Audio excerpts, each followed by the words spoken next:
Hey everybody, Mean Joe from Balsa USA. Welcome back to Shop Time Live after a short hiatus.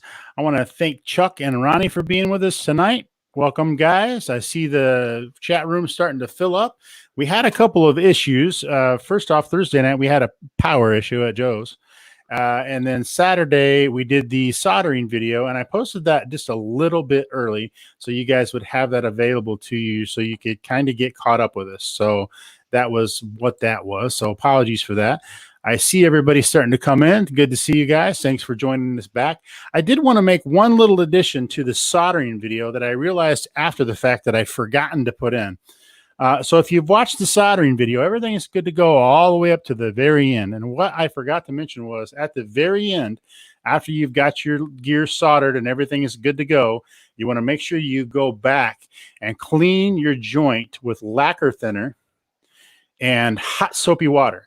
And the reason for that is because any leftover flux that didn't burn away when you were doing your soldering will actually go in and oxidize the metals that we use, and you will notice your gear rusting off in less than a year. So you want to make sure that you go back and you clean it with lacquer thinner. That's the best thing I've found to be able to do it with, and then go ahead and hit it again with some hot soapy water to make sure that it's perfectly clean before you moved on. Don says, I missed my eyebrows. Thanks for that, Don. Yes. Me, Joe's fully shaven now. I had to do this for work, so didn't have a choice. So you get what you get. That's funny. Nice. I like that a lot. I'm actually going to have Ronnie, when he gets a haircut, send me some over so I can put my beard back on. So he's got plenty to spare. We're gonna have fun with that down the summer. Maybe we're gonna, I don't know, Joe. You know, I have to get some wigs and pretend we're Ronnie. Yeah, it'll be back. It's coming back. I had to do it. It'll be fun. See, we're back to work now. For those that you don't know, and that's GM's requiring me because I'm the first responder trainer and part of the emergency response team, and because of the N95 thing. To get tested, you got to have clean shaven, and that was the result of this. So there we go. All righty. So I see everybody coming in. I want to say thanks for everybody coming. It was good to see Mike Barbie last weekend. I saw him out there. We got Dan Landis, we got Ken and Jim and Bill and Gene. Don, thanks for joining us. We really appreciate it. So we're going to go ahead and get started with the actually 14th episode. So what I'm going to tell you right now is if you go over to balsausa.com and use the coupon code N17 Build, all caps, no spaces, you have this episode and you have one more episode on Thursday to be able to take advantage of that 10% off coupon, because next Thursday will be the last episode of the 1/6 scale Newport 17 Build Along series. So if you're going to take advantage of the coupon, you want to do it very, very soon, because when I hit stop on next Thursday's video, I'm going to then switch over and hit stop on the coupon code. So make sure you get it now while you still can. All right, let's go ahead and get started with tonight's episode. Okay, thanks. Like I said, tonight, episode 14. Then this Thursday's episode 15. That's it. A complete airframe will be built, structured, rigged, ready for final sanding and covering. So this thing is moving right along really quick. And tonight we didn't know how this episode was going to go, because right now we're really into that critical alignment, a little bit fiddly bit kind of process. But what we did is Joe and I kind of went ahead and we kind of pre-built. So you're seeing my airplane all jigged up here on my table. But also I took some photos along the way to show you guys, so you get close up and really see what we're doing here and how we're getting the end result that we have. We'll still do a little bit of soldering tonight. So the episode that Joe last Saturday and the video, go back, watch that again. And he did at the very end, that very important part. Yes, do clean up with lacquer thinner and good hot soap and water to get all that residual flux off there, to keep a nice, clean and reliable joint. So let's get started. Once again, our bench is level, because we're gonna be using our bench just like we did earlier on, but we're gonna be using it more important now at being level and square. And all those lines that we drew as center lines while we were building this aircraft, this is where that all comes to a head, onto a center. Even Joe, I believe in episode number 2 or 3, he made mention about the firewall marks where he crossed the firewall. He drew lines from corner to corner on the firewall, and he drew center lines. we're utilizing that data tonight as well. And this is what's keeping us all nice and true and square. So that being said, the first step is to solder those rear cabane struts. Joe's going to pull up a photo right here. And what I found out on mine was I had a little bit of issue on mine where my rear cabane wire struts weren't exactly. So what I ended up doing is taking a level like Joe's showing you right there, and I put them in place, and it's a loose fit. When those things slide in, they need to be loose. So make sure that you clean out any debris, glue or whatever. I did. I had a drop of glue in there when I glued that block in there, which prevented one of my struts from fully seating all the way in. So what I did is I put a level on there to make sure that those were level, because my bottom wing is going to sit flush to that, right? So in the next photo, you'll see that I had to put a washer or a shim, if you will, on one of them because it was a little off center. And so now that could be a washer. It could be a little bit of a plywood. It could be a plywood piece that either stays on the wing or stays there. But anyways, so just keep that in mind. It's a really good start. It's not necessarily shown that way in the manual, but I just thought it'd be a really good double reference check. Okay. So one of the things I wanted to point out while we're talking about that, because I get a lot of tech calls on the wires. So Ronnie's back. He jumped out. You back, Ronnie? Yeah. Okay. So one of the things I want to make sure that I point out, because I get tons and tons and tons of tech questions about this portion. So first of all, make sure you check out that soldering video. It's over on the Boss USA YouTube channel. It's in this playlist, so you'll be able to find it. Secondly, we cannot manufacture where we're at and how we're doing this.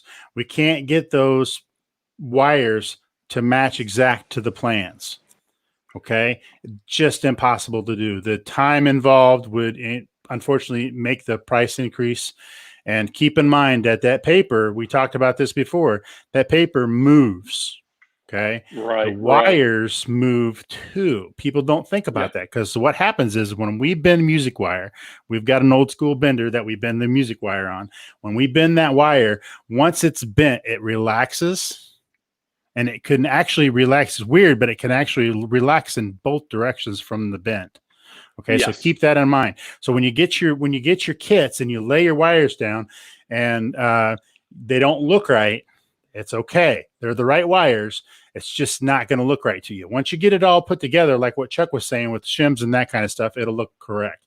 But just remember that it's not going to match. And there's no real way for us as a manufacturer to make them exactly the same every single time. It just doesn't happen. And it was my bad, because what I should have done on those rear cabanes is I should have laid them up with each other and compared them so that they were exact clones of each other. Well, I didn't do that. I was assuming that. So, and that was my bad. So just be forewarned out there on any of those items. Just make sure the two are identical. So that way you're not building a twist. If it's too high, too low, whatever, we can adjust for that. That's not a problem. Just make sure that they're both identical. Okay. And also, in the last episode, we laminated those 3-piece forward cabane strut. I call it, they're almost like quarter ribs. Okay. We're going to actually put those in place, but we're only going to tack glue them in at this point. All right. And this whole process, when we jig this thing up, keep in mind, we're going to be doing a tack glue. Once everything's jigged up, we have things soldered, we're going to go back in and re-glue things just like we did the rest of the airplane. Okay. Because this is how we're going to make adjustments. So the photo that Joe's going to show up, he's going to show you that little half forward cabane strut that sits really in the very front edge leading pocket. There it is right there. So just glue that in place, put a couple of spots of your thick CA, maybe in the front and the back in there. And the reference is on the plans, and that's what I used, and it ended up working perfect. I didn't have to really make any adjustments, but this time, because we're still jigging this thing up, just tack glue them in, okay? Once you have those on, we can actually flip the airplane on its nose. So this is where it's really key that everything is true. Your board is, your table is flat, all right? We're gonna flip that airplane up on its nose, all right? Just remember how we set the bottom wing? It's exactly how we're gonna set the top wing. But here's how we're gonna make all these really cool adjustments. Put the airplane on its nose, like in the photo there, okay? But mount the rear 2 cabane strut mounts, all right? You can finger tight them. You don't have to wrench them in there. Just put them in so that they're a nice snug fit, and get your square out and put that against there so it's nice and level. The next photo you're going to see is that we actually have a 1/2 inch to a 5/8 inch shim right there underneath the leading edge. Okay, and what that is, that shim is designed to push the wing backwards to get those rear cabane struts pretty much perpendicular, if you will, with the wing. Okay, so that little piece of wood right there, and I use a scrap. Remember that little handy dandy box of wood we have left over? That's what I used. Okay. So once you have that in place and you got that relatively set in center, then you're going to use some other scrap pieces of wood, and you're going to level this wing out horizontally. Okay, when it's still on its nose. There you go, and just keep sliding them in till you get the wing relatively level. Now, this is where I'm going to deviate a little bit from the book. Remember the string method that we talked about when we did the bottom wing? Still keep that. Put a pin in the rear tail post. There you go. And then strike that mark to a common side on the wingtips. I believe in the photo you're going to see, I used the very inboard edge of the wing and not the aileron, okay? And I kind of adjusted the wing side to side using that method. And I would push those blocks in and out, all right, until that dimension became equal, but also paying very close attention that that center shim is still there and sitting flush on the board. Now this all will go back. This is a little bit of a dance, okay? And that's why it's so hard that to show this live on video, because it could take, you know, a couple back and forth, taking it apart, adding a shim, whatever. But these photos will actually go more of a long ways than the video will. Okay, moving forward then. Let me see what I got here on my next step. Joe, what's our next photo there? That's going to be the blind nuts and the blind nuts. Yep. Yeah. Okay. Why don't you go ahead and pull that up? Oh, there you go. So now that you have this wing centered up, okay, take a punch. It can be a punch, an awl. It can be a felt tip marker or a really sharp piece of paper or pencil, I mean, and mark just the whole location. Don't drill anything yet, okay? Don't drill anything. Once you're comfortable with those locations, you can either put a clamp around that mark and that strut, or you can tack glue it with thick CA. Your choice, whatever you're comfortable with, because that right now is keeping us in line. We do have one other adjustment to make, but we're going to do that a little bit later down in the video here. So now take the airplane. Once you have those cabane struts clamped down, you're going to put the airplane back down as you see it here on my table. Okay. Take those two blocks that you had that were supporting that upper wing to level it out, put them underneath the bottom wing. All right. And what you're going to do is take a scrap piece of wood and you're going to glue it to the firewall. All right. And that's that same scrap. There it is. And that scrap piece of wood is glued right on that horizontal center line. All right. And then what I'm going to do is I'm going to put my level right on top of that. Okay. Now this is how I'm leveling out my aircraft horizontally. Taking those same pieces of wood, and I'm shuffling those scrap woods underneath the lower wings, side to side until that airplane becomes level, knowing that that your bench is level. Keep in mind your bench needs to be level so that this is level. Okay. If your bench is off, this will be off. Okay. Perfect. So now it's just a matter of taking some measurements. All right. The first thing I did was I checked the lower wing off the table to see at a common area on a measurement. And also I did it at the top wing as well. You should find, if everything's going right, your bottom wing should fall right in place. Now this is where, and hold that photo up there for a moment, Joe, because this is where your last good measurement and what I'm going to call your hold mark on the top wing. My bottom wing fell right in place. It sits in the wing saddle. It's pretty, unless you really built the fuselage into a mess, it'd really be hard to screw up the dihedral on the bottom of the wing. So my bottom wing came out fine. Now, when I mounted my top wing, I was actually off on one side by a little bit, okay? Because the way when we did this originally, put it on its nose, we couldn't adjust for that height difference. So take your ruler and find a common rib on each side, like Joe's showing you there, and just get a common measurement. Mine ended up to being about a 1/4 inch low on one wingtip, okay? And this is why we didn't drill any holes yet into the forward conveyance struts, because now you can actually take that clamp, you can unclamp it and raise that wingtip just enough. You're gonna find out that you're a 1/4 inch, for example, on a 57, 56 inch airplane is literally you unclamp it and you almost like reclamp it. It's like a breath of movement will make that 1/4 inch change. So if you're making a 1/16 or a millimeter change here, it's going to translate to 5 millimeters or a 1/4 inch down at the end. So just keep that in mind. And that's part of the dance. So you need to just go back and forth, and it'll probably take you a couple times to do that. And once you make that movement adjustment and you're pretty comfortable, you got clamped on, you're measuring side to side, that's good. Go back with your string and check the corners again. And this is, like I said, I keep you referring this to as a dance, but that's what this is. Because we know we have squares built into the airframe, built into our bench, and we're using this all as parameters to ensure that we have a nice, true square airplane. Also, I do recommend just stand back and just look at it. Just sight down it. And if it's off, it will jump out at you. All you're looking for is what we call the negative space in between the wings to show that the wings should be parallel and they're not off. Okay, good. And that probably took to get everything squared up on the bench and the dance back and forth. I put it back on its nose, checked it again, put it back down. That's probably a half hour, 45 minutes of just unbolting, bolting, clamping, reclamping, check, check, check.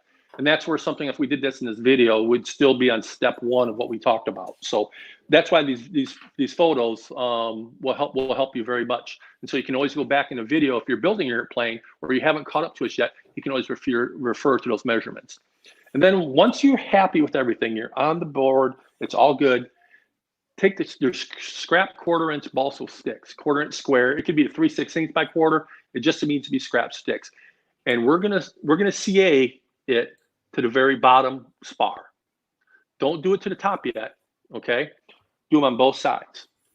Go back, check your measurements again, make sure everything's square, and then just put a drop of thin CA on each one, because what we just did is we locked in the wing. We're doing a temporary wing strut, all right? Now, and the wing is now square. Now's the time to go back, grab a pop, glass of water, whatever your favorite beverage is, and just look at it and see if you're happy, everything looks square. Because what we're gonna do next is gonna take it to one more step further of locking this thing in, all right? So once you're done and you're happy with that, there's the 6 clips that we have are the wing clips that we're gonna solder to. Go ahead and put those in the wing. Okay, and to help you a little bit, and if you watch Joe's soldering seminar, he talked about tinning, which is like a pre-solder, if you will. But make sure your parts are clean. Clean them with soap and water. Clean them with lacquer thinner. Get them nice grease-free. Tin the holes. Okay, only one hole per clip. Okay, the other hole is what you bolt into the wing. That's where we put the blind nuts in on the hard points in 6 locations on the wing. So go ahead and mount with your 440 ball driver. Go ahead and mount those clips in the wing and use a spare bolt as a guide pin to keep it nice and square. And Joe's got a really good photo here that he's going to pull up on that as well. You know, Joe, I think it was one of the last ones I sent you, my friend. So this one might be out of order. Back up 2, I think. Let's see here. Go one more back up again. Yeah, it's not letting me click it for some reason. Let me. Okay. Let's do this.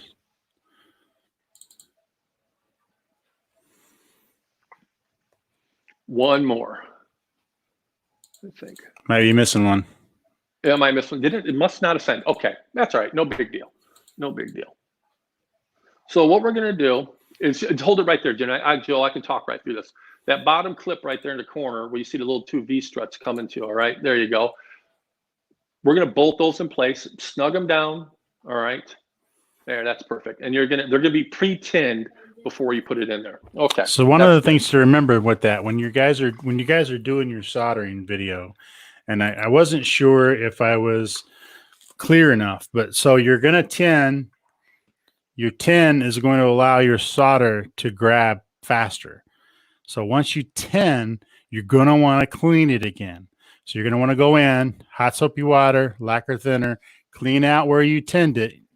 Okay, because you're going to be doing the same thing again. When you add your rest of your solder in to solder your joint together, you're going to notice a huge difference in the amount of time it takes you to get that hot enough to grab. That's what the tinning does. The whole reason for the tinning step is to make it so that solder grabs faster and you don't have to get it quite as hot to be able to get it to transfer the solder into the joint. So it's important. So I get this is another one I get lots and lots of calls on. I get guys that the solder won't stick. I can't get it to grab the solder. It's because, number one, you're not cleaning it enough. It's got to be clean.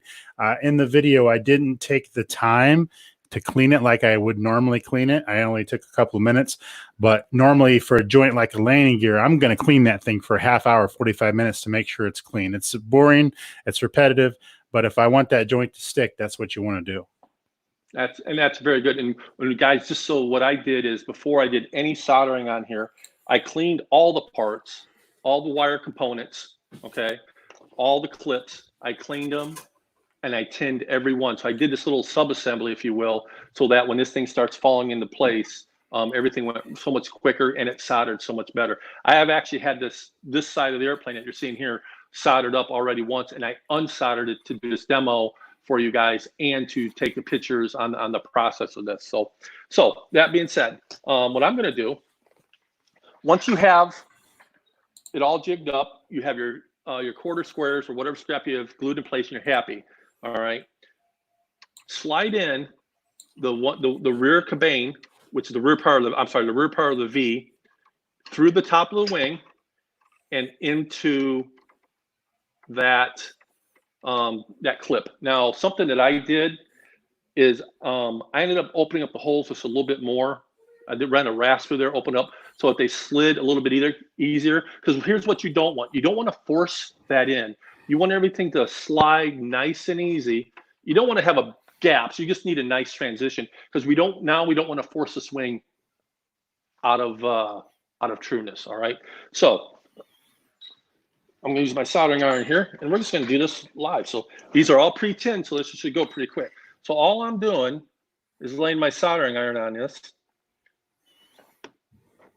And what's going to happen is this is going to start, once it gets up to heat pretty quickly, it'll fall right down in that hole. Look at that.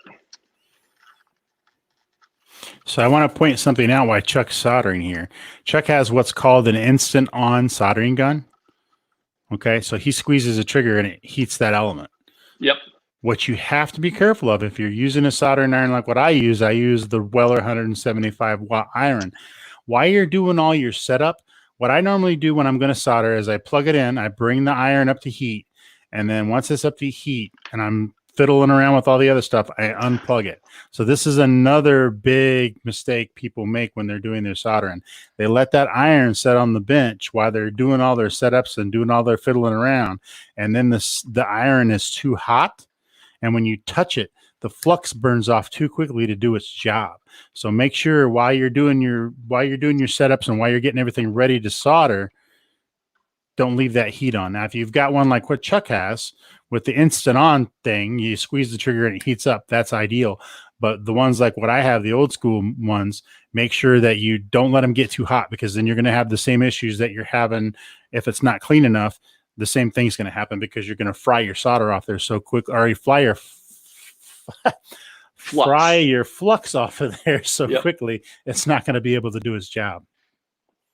So, and that's a very good point. I've used both sticks that Joe's talking about in this. Now, and that being said, if this was a third scale, I'd be using the higher wattage sticks. This is ideal for 6 scale, maybe quarter scale aircraft. Anything bigger than that, I'd probably use one of the sticks like Joe talks about. Okay, I've slid in the forward V part of the strut. I put it in place. It's just resting against its location. And in order to hold it there, while I solder, you notice I have a piece of balsa wood here that's I'm tack glued across both of them, a little bit high up enough to where I'm at. And all that's doing is holding that wire in place while I'm soldering. Okay, I'm just going to break that loose when I'm done. I'll let that dry for a second. So while that kicks up. Now you notice hard to see that, but you can see it's tough to see if you're looking for that. If you look right above where his flux tin's setting, right underneath it, there's a piece of balsa that's actually tack glued to both of those wire struts. That's what he means. It's hard to see in the video. Don't worry about the excess wire hanging out. We're going to cut that off. We'll actually chamfer it a little bit so it goes in holes a little bit easier. It's designed that way, so don't worry about that. Okay, so that CA is already kicked in, and that's all that do is holding that V. So when I press against it, it doesn't fall out or anything like that. So once again, that wire is already pre-tinned, but I'm going to have my little bit of solder here because I'm going to add just a touch more because I've had to remove this earlier. So, and what I'm doing when I'm soldering here is my solder is actually on the opposite side of where my gun is at because I want to draw that heat to that solder. That's another mistake people make when they solder is you'll see what Chuck's doing now is he's drawing that solder across the joint. A lot of guys aren't patient enough at this portion, and they want to try to touch the solder a little bit to their gun. If you touch the solder to a little bit of your gun to get it to start flowing, your joint's not going to be as strong as if you wait and let the solder run to the gun. So this is a portion of the build where you want to be really patient to make sure that you get good joints. Exactly. That's a very well put. Now, in the manual, it talks about what we're going to do to strengthen that joint, just like we did in the landing gear. On the landing gear or any other joints, we'll actually wrap copper wire around this joint and solder again. In the manual, it talks about doing that, like once you get the airplane all done, soldered up, tacked together, if you will. Once you remove the joint or the wing struts, put them down on the bench, create a little jig, and kind of resolder everything. Well, I know I've gotten good joints going everywhere else. I'm going to go ahead and wrap that wire now. So I'm going to go ahead and do that. It only takes a second. Everything's jigged up. The airplane's solid. So we know that's good. Now in the struts, right now that one's soldered up on the bottom. It's not soldered on top. We'll get to that in a minute. So right now the airframe is stress-free, meaning there's nothing that I've forced in there to put a warp into it. Everything is nice and loose, okay? It's like when I slid that wire nice and loose in, that's good. When I slid into forward V, that was nice and loose, no tension, no potential of warpage. So let's go ahead. I'm gonna add this wire. Ronnie was doing this earlier before he, right when we got started. The one thing I do recommend on this wire is cut a little bit long. Give your hand a little bit of a break in giving yourself a chance to something to work with here. Now I could, if I wanted to, is attach the wire with a little bit of solder to hold it. I just stuck it in the V, and that seems to be holding. And as far as tension, applying wire, I am putting some tension on it. I'm not pulling it like you're doing your shoelaces, but I'm also making paying close attention so that I'm getting a nice, tight, clean wire wrap. And if you watch Joe's videos, and actually there's one I think that Greg Hahn did as well on the albatrosses, in a weird way, this becomes very therapeutic and relaxing, yet also you get a really nice, clean result. All right. See, one of the things that you want to make sure you do on this part is you want to make sure you take your time. So we talk about craftsmanship a lot.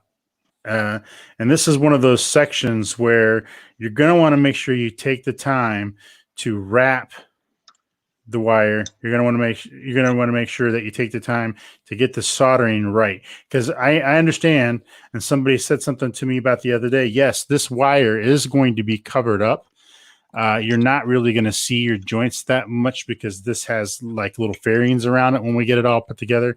But still, get into the habit of making those soldering joints look nice, because you're gonna, it's a craftsmanship thing, and that's one of the parts where this part especially, I know we get a lot of folks that they're not happy with the solder joints, and it's really just because they haven't taken the time to make sure that they get it correct and make it neat. Oh, absolutely. At first, when I got into this, my soldering was a train wreck, and it took me a couple times to go back and start over and do a process. And like Jill's talking about, it's not so much of a technique, it's more of a discipline. All right. The cleaning of the parts, the prepping of the parts, the proper wiring, and then everything else, the soldering part just falls into place. That becomes easy. But all your soldering is done in the prep of it and also at the finish at the cleanup. That's what makes a nice, good joint. So, okay, I have that safety wired in, and I kept it, if you can't probably really tell, but the safety wire wrapped around. I have a couple of ends pointing now. Excuse me, that's okay. I'm gonna cut those off and sand them down later. So don't worry about those. I just pulled those tight. So I'm gonna go ahead and solder this now. There's a safety wire. You can see it right there in the. Yep. I have a couple of things hanging off there. That's okay. Leave those there until you at the clean it up stage. You can file them down. You can grind them down. Just don't go through the wire. But so we had a quick question popped up from Sure. Thomas. Thomas, that wire, and actually it was kind of funny because it kind of it baffled me for a few minutes, but I ended up finding the copper wire over at the picture hanging area. So over in the picture hanging area, not where the soldering stuff is, they had 20 gauge wire, they had 18 gauge wire, they had 14 gauge wire, they had 24 gauge wire for hanging up pictures. So I was able to go there and get all the stuff that I needed as far as wire goes. I would have not thought to look there. I literally stood in the shop and was just baffled trying to figure out where I needed to go to be able to find that wire, and ended up finding it over in the picture hanging area. All right. Joe, I'll take that one. That's a good one. Okay, so I wanted to show a quick picture on here. This is actually part of the soldering demo, but I wanted to take the time while we're here and show you guys a little bit about what I'm talking about. You're going to find that me, Joe, is really, really anal retentive about his soldering. And this is what your wire should look like, even if you know that it's going to be covered. Because if you know that it's going to be covered, what you end up with, if you do a good job wrapping and you do a good job setting it all up and taking the care, you end up with a solder joint that looks just like that. And that right there is exactly what you're looking for a good soldering joint. This one happens to be on landing gear, but this same exact method holds true for everything that you guys are going to solder on these models, whether it's covered or not. Very well put. Then now the final stage of this wing. Once again, there's no tension. Now one last look through, take your measurements, put your string, put everything in place, take your measurements, throw everything else, you're good, all right? Keep in mind, we're still clamped up here, okay? We haven't drilled yet. We're tack glued, we're clamped, but we know that's good, all right? We're gonna take the airplane. Spin it around this way. There we go. Try not to knock myself out. I have a piece of lead in there that actually kept the airplane seated on the bench for me. All right. Okay. Now what I'm going to do is I'm going to solder these top brackets in place. The wing's not touching anything. Everything is out of the way. It's still in alignment. You could still take more measurements if you wanted to, but I know I'm good at this point. So now I'm going to just take my solder and I'm going to hit these top 2 points. And once I know that's done, my wing is keyed into place. The discount code, George, is still in effect. make sure you swing over by ballsusa.com, enter in coupon code N17 Build, all caps, no spaces. You have tonight and you have Thursday. As soon as the episode ends on Thursday at 8 p.m. Eastern Standard Time, the coupon code will be taken down. So now is the time. That's N17 Build, all caps, no spaces. All right, let's get to this forward one. Once again, these parts are all pre-tinned, so this shouldn't take long. And there we go. Yeah, you'll know is immediately if you forgot to tin a wire, you'll definitely know as soon as you touch the soldering iron to it, because it's going to take you forever to get it to flow across. Now, one of the other things that you can do as well, when that solder is still warm, if you take your wet sponge that you should have on hand, you can draw it across where you soldered, and it'll clean anything up that you don't like. That happens a lot of times, especially when people are tinning. It gets a real ugly looking, almost like an orange peel look into it. Yeah. That's perfectly normal. Just take your wet sponge, wipe that off. If you want to, if you feel like you didn't still have enough on there, you could put a little bit more on there. But while it's hot, you can really make it look nice by cleaning it off. It just kind of draws that extra solder off of there. It does. And like Joe said, the key to it is when it's hot. That way, and that moisture, it just not only adds a nice pretty shine to it, but it cleans it as you pull and you wipe everything off, and it turns into a nice little joint. So, okay, this side has already been soldered up. So this side we just did. I'm letting that cool. It's dry. At this point, the last thing to do is to drill your forward conveyor mounts. Remember, they're still clamped. At this point, take your measurements. Last check, because here is where you can actually do some final, ever so slightly tweaking if you've knocked something out of place. So put it back on its nose, check the square, everything good, then go ahead, mark them, final mark them, okay, and drill them. And here's a little tip. If you've already put in, I put in the blind nuts before I put the ribs in the wing. And I did that because I wanted a nice positive seat in there. In the manual, they have you do it with a pair of pliers, clamp it in. I was afraid I'm too dumbfounded or too clumsy. I would have snapped one of those things off. So I did it before I put them in. What was the bonus on that was if I take my 440 bolt, okay, and I'm happy in position, instead of going through here where you're supposed to be drilling, I went through the backside on the blind nut side and I drilled that screw in and it marked the location. It put a nice mark in it. All right. I did it on both sides, pulled them out, pulled the whole airplane apart, and then drilled the conveying struts. Then put everything back together, check one final time. I was good. And that's it. That's how you mount the top wing.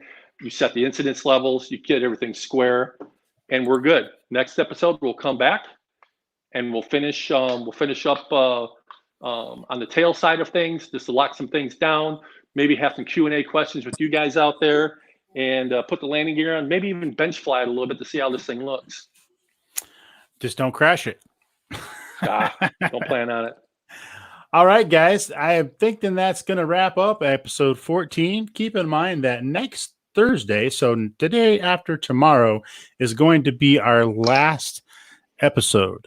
So be prepared for that. Again, the coupon code is going to end on that Thursday. date, and I will actually be at an event this weekend, so I will be attempting to film live from an event. So it'll look a little different, but we're going to have the same effect. So be ready for that. We will be here again on Thursday at 7 to 8 p.m. Eastern Standard Time for the final episode 15 of the Balsa USA Newport 17 Build Along series. Keep in mind, ballsusa.com, enter in coupon code N17 Build, all caps, no spaces, and get 10% off of your very own Newport 17-1/6 scale kit. That's going to be good for 3 more days. So make sure you take advantage while it's there. I'm going to scan to make sure that we don't have any questions. And I think we're good to go. We're good to go. Awesome. All right. So also, as always, thank you guys all so much for being here. We really appreciate it. We really look forward to the next episode. We look forward to doing this again sometime in the future. And because of you guys is why we do this. So make sure you Absolutely. stay tuned. We're going to be back with some more stuff coming up. The build video will be over on Thursday, but we're still going to be doing the Shop Time live series. We're going to have events. We're going to have interviews. We're going to have all the stuff that we think you guys want to see. If you want to see anything in particular, make sure you let us know. We will do our best to make that happen. So I want to thank Ronnie, although Ronnie didn't say much tonight. Ronnie is a man of few words. He's probably covering. Yeah. Actually, he looks like he's wrapping the other side of his struts right now. Yeah, I got everything soldered. Well, Very, guys were talking. very good. Well, that happens. That's what happens is Ronnie gets to be the hero because he doesn't say anything, and we're sitting here yakking, and Ronnie's getting all the work done. So that's what actually happens. So thank you guys all so much for being here. Really appreciate it. As always, thank you all so much, very much. And we're happy to do this, and it's going to be sad to see it go. So I've already gotten requests that we need to do another one right away, but that's not going to work out timing wise. We got to go flying. We got to go flying. Got to go flying. Right. All right. So as always, thank you all so very much for watching, and happy building. Hey guys.